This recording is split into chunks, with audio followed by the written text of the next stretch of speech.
America అధ్యక్షుడు Donald Trump ఆరోగ్యంపై మరోసారి సామాజిక మాధ్యమాల్లో చర్చ మొదలైంది. అనారోగ్యంతో ఆయన వాల్టర్ రీడ్ మెడికల్ సెంటర్లో చేరారనే వార్తలు చక్కర్లు కొడుతున్నాయి.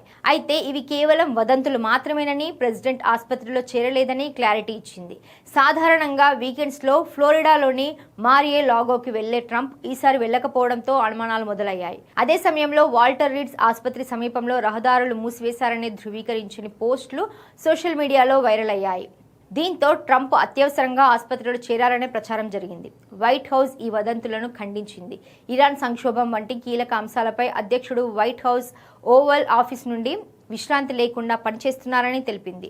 వెస్ట్ వింగ్ బయట మెరైన్ సెంట్రీ ఉండటం ద్వారా అధ్యక్షుడు లోపలే ఉన్నారని జర్నలిస్టులు నిర్ధారించారు. అలాగే ఆసుపత్రి వద్ద ఎటువంటి సెక్యూరిటీ లేదా కాన్వాయ్ కనిపించలేదని ఫ్యాక్ట్ చెక్కర్లు ధృవీకరించారు. అలాగే ట్రంప్ ఈస్టర్ సందేశాన్ని కూడా విడుదల చేశారు. ఆదివారం ఆయన వైట్ హౌస్లోకి ప్రవేశిస్తున్న దృశ్యాలు కనిపించాయని, ఆయన పూర్తి ఆరోగ్యంతో ఉన్నారని రిపోర్టులు పేర్కొన్నాయి. గతంలో ట్రంప్ విమానం దిగుతూ తడబడిన వీడియోలు వైరల్ అయిన నేపథ్యంలో ఈ వదంతులు వేగంగా వ్యాపించాయి. అయితే ప్రస్తుతం ఆయన ఎటువంటి అనారోగ్యంతో లేరని అధికారులు స్పష్టం చేశారు.